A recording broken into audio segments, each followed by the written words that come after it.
Hi everyone, आज के lecture में हम डिस्कस करने जा रहे हैं अपना सीयूईटी 2024 का पेपर डिस्कशन किसका इनऑर्गेनिक केमिस्ट्री का। इस लेक्चर में हमने लिया है। बाकी के दो लेक्चर्स और आएंगे, इसमें ऑर्गेनिक और फिजिकल का प्रॉपर एक्सप्लेनेशन होगा। इनऑर्गेनिक केमिस्ट्री जहां तक बात करी जाए, बहुत ही ज्यादा कम क्वेश्चन आए हैं। अभी हम देखते हैं कि इनकी चैप्टर से आए हैं, फिर बात करते हैं एंड में कि क्या क्या हमारे पास एनालिसिस रहेगी नेक्स्ट शिफ्ट वाले बच्चों के लिए। साथ साथ कोई भी यही रहेगी कि जिस टाइप का क्वेश्चन है उसके अकॉर्डिंग बता दिया जाएगी। नेक्स्ट शिफ्ट मतलब कि जो बच्चे स्पेसिफिकली जो दिल्ली वाले बच्चे थे जिनका एग्जाम हमारा पोस्टपोन हो गया है, उनके लिए क्या गाइडलाइंस रहनी चाहिए। तो स्टार्ट करते हैं हम आज का हमारा लेक्चर। तो फर्स्ट क्वेश्चन हमारे पास आता है, the total number of sigma bonds present in P4O10। अच्छा, तो P4O10 का सबसे पहले हमें स्ट्रक्चर पता होना चाहिए। ये कहाँ पे आता है? हमारे पास पी ब्लॉक चैप्टर का क्वेश्चन है। तो P4O10 का हम स्ट्रक्चर बना देते हैं। इस इस जो ये हमारे चैप्टर है, इसमें P4O10 और P4O6 दो हमारे पास एक तरीके से आप कह लीजिए फॉस्फोरस की ऑक्साइड्स की काफी ज्यादा इंपॉर्टेंस बताई गई है। तो पहले P4O10 देख लेते हैं, हो सकता है P4O6 का सवाल आ जाए। सो P4O10 का स्ट्रक्चर कुछ इस तरीके का होता है। तो यहाँ पे हर एक ऑक्सीजन होता है हमारे पास। इट इज यहाँ पे पी आ गया, यहाँ पी, देन यहाँ ओ, देन अगेन हमारे पास एक पी आता है, यहाँ भी हो यहाँ। तो यहाँ पे बना दिया एंड देन हमारे पास दो ऑक्सीजन एकदम बीच में ब्रिजिंग टाइप होते हैं यहाँ, ये ओ, और इससे इसने इसको ज्वाइन कर लिया। देन नेक्स्ट हमारे पास यहाँ से शुरू होता है और ये हमने बना लिया। अब यहाँ पे आप देखेंगे ए फास्फोरस कितने ऑक्सीजन से जुड़ा है? 3 ऑक्सीजन से जुड़ा है। तो ये क्या हो रहा है? P4O, 1 2 3 4 5, तो अभी 5 ही हो रहे हैं क्या? 1 2 नहीं, 6 हो रहे हैं। तो P4O6 का स्ट्रक्चर, अच्छा ये जो स्ट्रक्चर है ये P4O6 का है। तो P4O6 में एक एक लोन पेयर होता है, किसमें? P4O6 में। बट जब हम बात करेंगे P4O10 की, तो यहाँ पे डबल बॉन्ड हो, सब में एक एक ऐड कर लीजिए। तो अब हमारे पास ये बन गया है P4O10 का स्ट्रक्चर। अब देखते हैं, इन्होंने पूछा है कि सिग्मा बॉन्ड्स बताइए। तो सिग्मा बॉन्ड्स हमें सबसे काउंट करने पड़ेंगे। तो लाइन से काउंट करते हैं, मार्क करते हुए चलते हैं ताकि गलती ना हो। तो 1 सिग्मा, 2 3 4 5 6 7 8 9 10 11 12 13 14 15 16। तो यहाँ पे मुझे 16 सिग्मा बॉन्ड दिख रहे हैं। अगर आपको पता हो कि हो सकता है मैं कुछ काउंट में गलती कर दी, तो मुझे जरूर बताइएगा। और यहाँ पे 4 पाई बॉन्ड दिख रहे हैं, 1 2 3 4, तो 4 पाई बॉन्ड आ गए यहाँ पे। और मुझे 16 सिग्मा बॉन्ड दिख रहे हैं। तो अगर मेरे आंसर में कोई भी मिस्टेक हो तो मुझे जरूर बताइएगा। हो सकता है कि काउंटिंग में कोई मिस्टेक हो गई हो मुझसे, तो प्लीज मुझे इन्फॉर्म कर दीजिएगा कमेंट। तो फिलहाल के लिए गिन के तो आंसर आ रहा है मेरे पास ऑप्शन नंबर 3।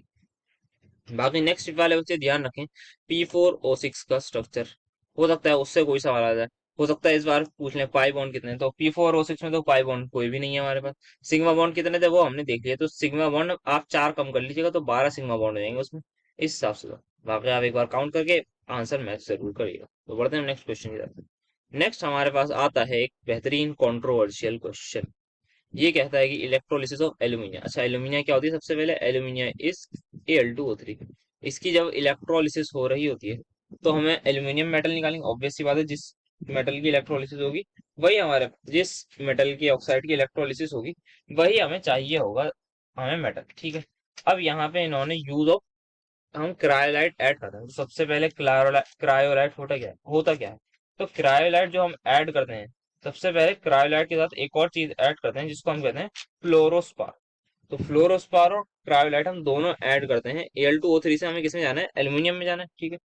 यहाँ पे जो हम चीजें ऐड करते हैं वो ऐड करते हैं इसके साथ। दिस इज कॉल्ड मेरा क्रायोलाइट एंड दिस इज मेरा फ्लोरोस्पार।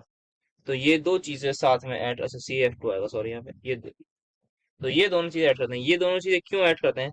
सबसे पहली चीज, decrease the melting point of alumina, that is Al2O3।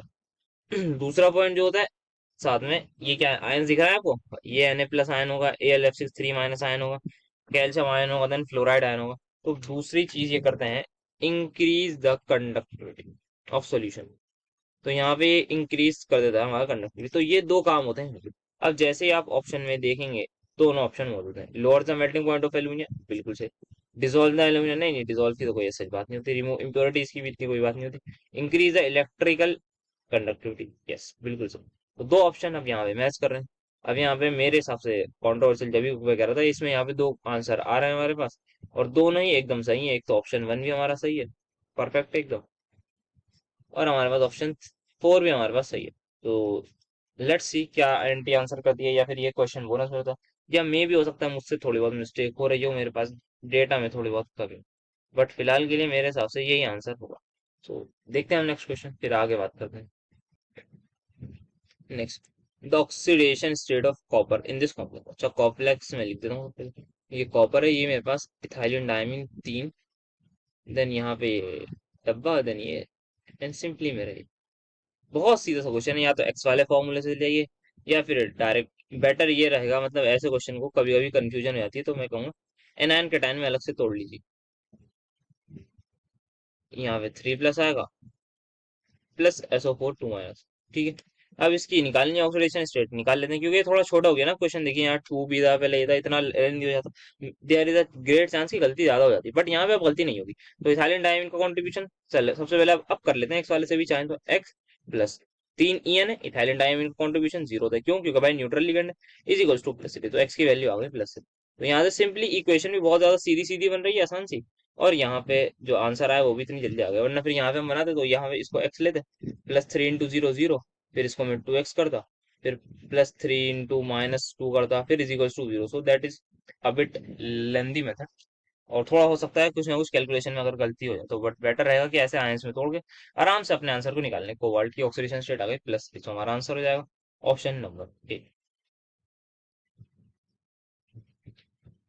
The total number of ions produce from the complex. अच्छा, ये कॉम्प्लेक्स है, इससे हमें बताने हैं कितने आयंस प्रोड्यूस किए गए। ठीक है, देखते हैं। तो ये आयन दिख रहा, ये आपको कॉम्प्लेक्स दिख रहा है। जैसे ही मैं इसको वाटर में डालूंगा तो ब्रेक डाउन होगा। किस में ब्रेक डाउन होगा? अपने एनायन और कैटायन में। ये इसमें कैटायन है, और कैटायन कैसा है? कॉम्प्लेक्स है। वेयर एज मेरा एनायन कैसा है? एनायन है मेरा सिंपल एनायन। तो अब मैं बैलेंस करूंगा तो यहाँ पे, तो आपको यहाँ पे कितने आयंस दिख रहे हैं? तो आप सभी को यहाँ पे 3 + 1, that is equal to 4 ions दिख रहे होंगे। 4 आयंस, 3 है एनायन, 1 है कैटायन। तो आंसर हमारा हो जाएगा ऑप्शन नंबर 3। सो आई होप ये बहुत ही ज्यादा सिंपल सा क्वेश्चन था, कोऑर्डिनेशन कंपाउंड से ही आया हुआ था। नेक्स्ट एक क्वेश्चन आता है, which of the following will be repelled in an external magnetic field. तो कौन से ऐसे कंपाउंड हैं जो एक्सटर्नल फील्ड में रिपेल्ड करे जाते हैं? सबसे पहली चीज वो होते हैं डायामैग्नेटिक, बिकॉज जो पैरामैग्नेटिक होते हैं वो तो weekly attracted towards magnetic field होते हैं। तो ये हमें डायामैग्नेटिक की बात करनी है, मतलब μ = 0, दैट इज मैग्नेटिक मोमेंट, और साथ साथ अनपेड इलेक्ट्रॉन भी कितने होने चाहिए? 0। ठीक है, तो बढ़िया। फर्स्ट क्वेश्चन में बात कर रहे हैं। फर्स्ट क्वेश्चन में है मेरे पास Cu2+, मतलब कॉपर है 2+ में। तो जब कॉपर 2+ में होगा, साथ में लिगेंड कौन सा है? सबसे पहले इसकी कॉन्फ़िगरेशन देना है। लिगेंड वीक फील्ड लिगेंड, तो वीक फील्ड लिगेंड अगर मेरे पास है तो सिंपली अगर आप देखेंगे, आप इसका CFT बनाएंगे तो नंबर ऑफ इलेक्ट्रॉन मेरे पास एक आएंगे, क्योंकि 4 डब्बों में 8 इलेक्ट्रॉन हो जाएंगे और लास्ट वाले में एक होंगे, तो म्यू जो है मेरे पास वो आ जाएगा √3। सिंपल सा। नेक्स्ट में अगर बात करूं कैडमियम है, तो कैडमियम मेरे पास 2+ में ऑक्सीडेशन स्टेट तो भाई निकालनी आती होगी ना, एग्जाम देने गए आप सभी लोग, तो इतना तो आप देखो। इसमें D10 है। अब D10 है तो आप कुछ भी ले लो, WFL ले लो, वैसे तो WFL लिख लेते हैं, चलो। एन की वैल्यू सीधी 0 होगी, और म्यू भी हमारा 0 होगा, तो ये हमारा आंसर हो सकता है, बाकी देखते हैं। देन थर्ड पार्ट में हमारे पास Fe है, तो Fe किसमें? Fe है +2 में, तो आयरन आता है 26, तो ये हो जाएगा D6। ये क्या है? Strong field. तो अगर स्ट्रॉन्ग फील्ड लिगेंड है तो ये जो D6 है ये किस तरीके से भरा हुआ होगा? हमारे पास पूरा T2G फुल फील्ड होगा, because of pairing of weak, sorry strong field ligand. तो यहाँ भी number of electron, unpaired electron 0 होंगे, म्यू की वैल्यू 0 होगी। इसी वजह से एक और हमारे पास ताज़ा ताज़ा कंट्रोवर्शियल क्वेश्चन आपके सामने आता हुआ, लास्ट में जल्दी से लिख के समझाता हूँ। ये आएगा D5। क्या लिगेंड है सर? डब वो सॉरी SFL है, तो SFL है, तब भी हमारे पास एक अनपेड इलेक्ट्रॉन बचेगा। कैसे बचेगा ये आप करके देखेंगे, इसको आप होमवर्क समझ लीजिए। म्यू की वैल्यू √3। अब हमारे पास दो कंट्रोवर्सी, वो अगेन एक और कंट्रोवर्सी क्रिएट होगी, ये D6 D10, दिस, और यहाँ पे ये भी 0, ये, तो आप किसको मार्क करेंगे? मैं अगर एग्जाम में होता तो मैं वैसे मोस्ट अप्रोप्रिएट किया था कैडमियम वाले को, कि ये हमारे पास होगा। इसके दो रीजन, एक तो सबसे पहले D10, और हो सकता है इन्होंने, इन केस हो सकता है कि इन्होंने पता नहीं CFT ना लगाई हो, तो हम कह देते, बट यहाँ पे हाइपोथेटिकल बातें हैं सारी। जो मैं होता मोस्ट अप्रोप्रिएट में ये लगा देता, अगर मैं एग्जाम में बैठा हुआ होता तो मैं ये लगा देता, क्योंकि कैडमियम सीधा दिख रहा है। बट ये यहाँ पे ये भी आंसर बन रहा है, ये नहीं कह रहा मैं आंसर नहीं है, बट जब बात आती है मोस्ट अप्रोप्रिएट की, तो आप खुद ही दिल से सोचिए कि आपको कौन सा मोस्ट अप्रोप्रिएट लग रहा है यहाँ पे, अगर आपको भी एग्जाम में दो ऑप्शन मिल जाए। आपके मतलब बहुत सारे लोगों को तो मिले भी होंगे, और मुझे जरूर बताइएगा जिन्होंने करा है उन्होंने क्या मार्क करा है, कमेंट में आंसर मुझे बताइएगा। आपने सेकंड करा है या फिर थ्री? तो फिलहाल के लिए मैं सेकंड को अपना आंसर मान रहा हूँ, बट थर्ड भी हमारे पास टेंटेटिव आंसर हो सकता है बिल्कुल। सो देखते हैं next question. The spin only magnetic moment of hexacyanidomagnet. So hexacyanidomagnet काम है spin only वो निकालना। तो सबसे पहले हमें मैंगनीस, ये Mn मैग्नेट क्यों लिखा हुआ है, क्योंकि कैसा कॉम्प्लेक्स होगा ये, एनायनिक होगा। क्यों एनायनिक होगा, क्योंकि 8 लगा हुआ है, तो 8 हमारे पास सिर्फ और सिर्फ एनायनिक कॉम्प्लेक्स में ही लगता है मेटल के आगे। सबसे पहले या तो आप डायरेक्ट वो लिख लीजिए इसका फॉर्मूला बना के, या फिर डायरेक्ट आप ऐसे ही कर सकते हैं। तो एम एन किस में है, 2+ में, तो मैग्नीज जब 2+ में होगा तो D5 होगा। अब हमारे पास साइनाइड क्या होता है, स्ट्रॉन्ग फील्ड लिगेंड होता है। स्ट्रॉन्ग फील्ड लिगेंड होगा तो पेयरिंग बिल्कुल होगी। और कितने हैं, हेक्सा, हेक्सा मतलब 6 लिगेंड है, तो 6 लिगेंड है। अच्छा, तो हमारे पास मतलब D2sp3 बन जाएगी। और ये मैंने पेयरिंग करके डायरेक्ट बना दिया। अब यहाँ पे आपका साइनाइड साइनाइड आ जाएगा, देन आगे के भी 3 में साइनाइड आ जाएगा। अब यहाँ पे आपको कितने अनपेड इलेक्ट्रॉन दिख रहे हैं, मुझे तो एक दिख रहा है। अगर किसी को ज्यादा दिख रहे हैं तो मुझे जरूर कमेंट में बताइएगा। बाकी और सीधा सही है, √3 के बराबर आ जाएगा, दैट इज 1.73। और वैसे ही मैग्नेटिक मोमेंट का जो आंसर आता है वो जितने भी नंबर ऑफ अनपेड इलेक्ट्रॉन हो उससे अप्रोक्सीमेटली प्लस कर दीजिए 0.9 के आसपास, 0.85 ले लीजिए, वो बेटर है। तो आप जितने भी अभी आगे क्वेश्चन अगर आए और उसमें अनपेड इलेक्ट्रॉन पता हो तो सिर्फ और सिर्फ 0.5 बढ़ा दीजिए। अब ये 0.9 भी जा सकता है, 0.93 भी जा सकता है, बट 1 नहीं जाएगा। और आपका 0.75 भी जा सकता है, जैसे कि √3 के केस में आ रहा है। देन आप और भी अगर आप देखेंगे, सपोज कर लेते दो अनपेड इलेक्ट्रॉन है, तो दो को हम करते तो 2 × 4 तो √8 आता, तो दैट इज 2.8 के आसपास आता। तो वो हमारे पास इसी के क्लोज था। तो इस तरीके से आप डायरेक्ट भी कर सकते हैं। ये √3 इस बार लिख दिया है, बट जरूरी नहीं है आप लिखे, बस नंबर ऑफ अनपेड इलेक्ट्रॉन देखिए। 0.75 से ज्यादा या फिर के आसपास आंसर आ सकता है, या फिर 0.85 मैंने लिखा। तो ये हमारा आंसर होगा। तो नेक्स्ट हमारे पास केस स्टडी को देखते हैं। हमारी केस स्टडी आई थी, नेक्स्ट आती है केस स्टडी हमारे पास डी ब्लॉक एलिमेंट्स की। यहाँ पे पूरी डी ब्लॉक की सीरीज दे रखी है। ये क्या दे रखा है, डी ऑर्बिटल के साथ, ठीक है ठीक है, ये कुछ भी काम का नहीं होता हमारा। तो हमें बतानी है सबसे पहले इनकरेक्ट स्टेटमेंट बतानी है, identify the incorrect statement. Second ionisation enthalpy of Ag is greater than second ionisation enthalpy of Bd। बिल्कुल सही, क्योंकि Ag की फर्स्ट आयनाइजेशन एंथैल्पी में क्या हो जाएगा, हमारे पास Ag की जो इलेक्ट्रॉनिक कॉन्फ़िगरेशन होती है वो क्या होती है, ये होती है हमारे पास आपका 4d10 and 5s1, because of same copper जैसी होती है, एक्सेप्शनल जिसको आप कह लीजिए। और ये हमारे पास क्या होती है, दैट इज पीडी की, ये होते हैं हमारे पास PD10, ये भी एक्सेप्शनली होती है, इसमें 5s में कुछ नहीं होता। अब जब फर्स्ट एनाइजेशन एंथैल्पी में तो 4s 0 हो जाएगा, ये 49 हो जाएगा। बट जैसे ही सेकंड की बात करेंगे तो 4d10 में से निकालना है, तो इसकी आयनाइजेशन एंथैल्पी क्या होगी, बहुत ज्यादा होगी, किससे, एज से। तो ये एकदम बात सही। Zirconium and hafnium shares almost similar nuclear properties. May be correct, may not be correct. Because इनका साइज तो एकदम सेम होता है, सेम साइज होता है। क्यों सेम साइज होता है, बिकॉज ऑफ लेंथेनॉइड कॉन्ट्रैक्शन। यहाँ तक बात ठीक है। अभी बाकी ऑप्शन देखते हैं। Melting point of Mn is lower than that of chromium, बिल्कुल सही, क्योंकि क्रोमियम का जो है हाईएस्ट मेल्टिंग पॉइंट होता है। अगर Cre लिखा है तो उसका जो है हाईएस्ट होता है।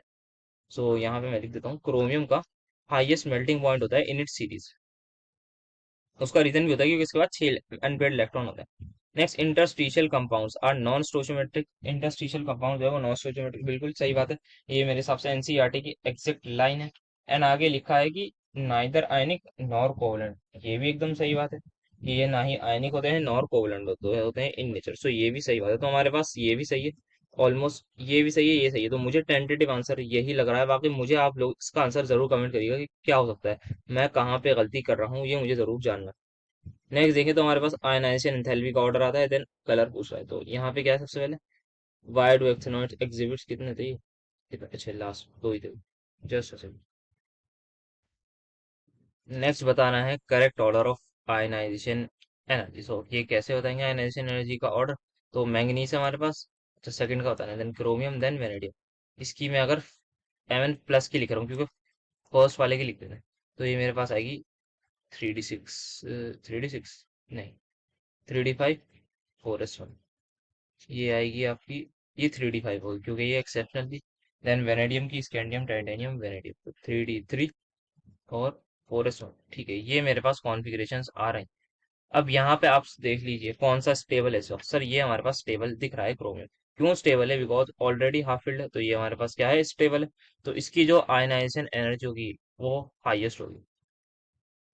और ये जो है Mn2+ में जाते ही बहुत ज्यादा स्टेबल होगा Mn2 के बाद। तो इसकी जो आयनाइजेशन एनर्जी होगी वो सबसे लोएस्ट होनी चाहिए। क्यों होनी चाहिए? क्योंकि भाई बाद में बिल्कुल स्टेबिलिटी हो रही है, अभी नहीं है तो, और बाद में हो रही है, तो सबसे आगे हो जाएगा सी आर, सबसे बीच हो जाएगा एम, बीच में कुछ हो जाएगा भी, क्योंकि इसमें ऐसा सच कोई मतलब स्टेबिलिटी तो नहीं कहेंगे मिल रही है वेनेडियम को उसके बाद। तो ये ऑर्डर हो जाएगा, तो क्रोमियम सब आगे होना चाहिए, ये बात तो एकदम कर। तो क्रोमियम की ज्यादा, ये क्रोमियम बीच में है, यहाँ भी क्रोमियम बीच में है, तो ये दोनों तो एकदम गलत हो गए। देन यहाँ क्या दे रखा है, क्रोमियम की वेनेडियम से कम और इससे भी कम नहीं क्रोमियम नहीं। तो यही हमारे पास एक ऑप्शन बच रहा है क्रोमियम से भी, तो यही हमारा आंसर हो जाएगा। Option number 3 is going to be our answer. I hope ये बात आपको समझ में आएगी। तो नेक्स्ट आता है, which of the following pair of compound exhibit same colour in equal solution. Okay, तो यहाँ पे सबके अनपेड इलेक्ट्रॉन निकालते हैं, फिर सोचते हैं इस क्वेश्चन को कैसे अप्रोच किया जाए। तो फर्स्ट पार्ट में आयरन है हमारे पास, इसमें 2+ में, तो ये हो जाएगा आपका 3d6। कॉपर भी 2+ में, तो कॉपर हो जाएगा 3d9। ओके, सेकंड पार्ट में अगर हम देखें, वेनेडियम हमारे पास +4 में, तो वेनेडियम +4, स्कैंडियम टाइटेनियम वेनेडियम, तो ये हो जाएगा मेरे हिसाब से 3d1। एंड कॉपर भी मेरे पास वो है, तो ये हो जाएगा 3d9। थर्ड पार्ट में अगेन 3d1 वेनेडियम, ये 3d6। एंड फोर्थ पार्ट में है मेरे पास 3d 3d1 एंड मेरे पास 3d9, वो सॉरी 3d5 होगा, मैंगनीज है ना, ठीक है। तो अगर यहाँ पे अनपेड इलेक्ट्रॉन देखे जाएं, तो इसमें मेरे पास कितने होंगे? 4 होंगे। इसमें अनपेड इलेक्ट्रॉन 1 होगा। यहाँ पे एन की वैल्यू 1, यहाँ भी एन की वैल्यू 1, यहाँ पर एन की वैल्यू 1 और यहाँ पर एन की value 4। N is equal to 1, N is equal to 5, तो कहाँ पर एन सेम आता हुआ दिख रहा है? सर मुझे यहाँ पे एन सेम आता हुआ दिख रहा है, तो मतलब मैग्नेटिक मोमेंट सेम होगा। और देयर इज अ पॉसिबिलिटी कि कलर भी हमारे पास सेम हो, किसका? वेनेडियम 4+, और ये है कॉपर+, कॉपर 2+ का। तो इसी वजह से मैं इसको मार्क करूंगा, और हमारे पास यही वो कंपाउंड है जिनका कलर सेम होता है। तो this is how you approach, अगर आपसे सेम कलर के बारे में पूछा जाए कि किसका सेम होगा किसका डिफरेंट होगा, तो ये ही वो तरीका है कलर वाले क्वेश्चन को करने का। सो आंसर आ रहा है मेरा ऑप्शन नंबर 2, लास्ट वाले में कर दिया, ठीक है, तो ये हमारे पास आ गया है। नेक्स्ट आता है, why do actinoids exhibit higher number of oxidation state than lanthanoid. तो एक्टिनॉइड्स क्यों बनाते हैं? सबसे पहले ऑप्शन 4 ऑर्बिटल आर मोर, ये क्या बात है लास्ट वाला? एक्टिनॉइड्स आर मोर रिएक्टिव, तो हाँ रिएक्टिव तो होते हैं माना, बट ये कोई रीजन थोड़ी है। देन यहाँ पे दोनों बातें जब आपको सेम दिख रही हैं, बस एक आध चीज इसमें डिफरेंस है, तो वो पॉसिबिलिटी होती है या तो ये आंसर होगा या तो ये होता है। Energy difference between 5D and 6D is less with respect to energy difference between 5D and 4D। Okay, energy difference between 5 and, ठीक है, यहाँ पे मोर कह रहा है, यहाँ पे लेस। तो ऑक्सीडेशन स्टेट हायर जो होती हैं वो भी डी ब्लॉक की भी हम कहते हैं होती है। तो ऑक्सीडेशन स्टेट जो ज्यादा होती है वो किस वजह से होती है? उसका रीजन यही होता है कि लेस एनर्जी का। अगर मैं बात करूँ 3D सीरीज की, तो less energy gap between 3D and 4S कहते हैं, ठीक है एकदम। अब यहाँ पे जो एक्टेनॉइड्स या लेंथेनॉइड्स का केस होगा, उसमें हमारे पास एफ सबशेल आ जाएगा। उसमें हम एफ एंड डी की बात करेंगे, क्योंकि वो हमारे पास आपके क्लोजर सबशेल्स होते हैं। तो यहाँ पे जो है एनर्जी डिफरेंस क्या होना चाहिए? कम। तो जितना एनर्जी डिफरेंस कम होगा, उतना हमारे पास चांस है कि ये जो हमारे पास ऑक्सीडेशन स्टेट है वो ज्यादा हो। तो एनर्जी डिफरेंस सबसे पहले लेस होना चाहिए, तो लेस वाला ही हमारे पास आंसर हो जाएगा, ऑप्शन नंबर 2। अगर ये बात समझ में आई होगी। यहाँ पे ये केस स्टडी थी हमारे पास, इसमें 4 क्वेश्चन थे, ये थोड़ा सा आप देख के बताइएगा, कंट्रोवर्शियल क्वेश्चन में इसको अगेन कहूंगा। देन ये हमने सिंपल कर लिया आयनाइजेशन एनर्जी का। देन यहाँ पे ये कुछ नया सीखने को मिला इस वाले में, क्योंकि यहाँ पे कलर पूछा गया था कि किसका कलर सेम होता है, जो जनरली नहीं पूछे जाते। देन यहाँ पे इसके बारे में पूछा गया था डिफरेंस, तो यहाँ पे यही आंसर होगा। नेक्स्ट पांचवा क्वेश्चन जो आया था वो था, which of the following metal has highest oxidation state in the first transition? कौन से मेटल की सबसे ज्यादा होती है? सो आप सभी को आई होप पता होगी, Mn जो है +7 तक बात चली जाती है। बाकी Mn से ज्यादा आई डोंट थिंक किसी की होगी, और यहाँ पर आयरन और Mn ही है। So Mn is going to be my answer. Mn +7 तो आई होप आप सभी ने देखा होगा, कि MnO4 तो देखा है ना, सब जानते हैं कि MnO4 को। तो वहाँ पे Mn +7 में, वेर एज K2Cr2O7 जो है ये +6 में होता है। तो 6 बड़ा है या 7? सर 7 ही बड़ा है, और वेनेडियम मेरे हिसाब से शायद 4 तक जाता है, या पता नहीं 5 तक। दैट्स इट, मतलब ये उससे आगे नहीं आती इसकी हायर ऑक्सीडेशन स्टेबिलिटी। सो हमारा आंसर तो सिंपली हो जाएगा Mn। आई होप आपको ये चीज समझ में आई हो। So I think this is the last question. So yes, that's it for अभी के लिए इनऑर्गेनिक का। बाकी मैं जल्द से जल्द कोशिश करता हूँ रिकॉर्ड करके अपना फिजिकल और इनऑर्गेनिक का लेक्चर भी जल्द से जल्द अपलोड करूँ। तो आई होप आपको लेक्चर में मजा आया होगा। इनऑर्गेनिक के क्वेश्चन ठीक ठाक हमारे क्वेश्चन थे, 10-12 क्वेश्चन कह रहा हूँ ना, जो जो और भी पी ब्लॉक से भी एक आध सवाल आया, कोऑर्डिनेशन से ज्यादा हमारे क्वेश्चन से, एक मेटलर्जी से भी था हमारे पास, और देन हमारे पास डी ब्लॉक की केस स्टडी भरी हुई थी। So we will be meeting जल्द ही अपने उसमें। तो जरूर मुझे बताइएगा आपका पेपर कैसा गया है सीयूईटी का, और मैं नेक्स्ट लेक्चर्स को रिकॉर्ड करने की आपकी तैयारी करता हूँ। So thank you so much for attending my lecture.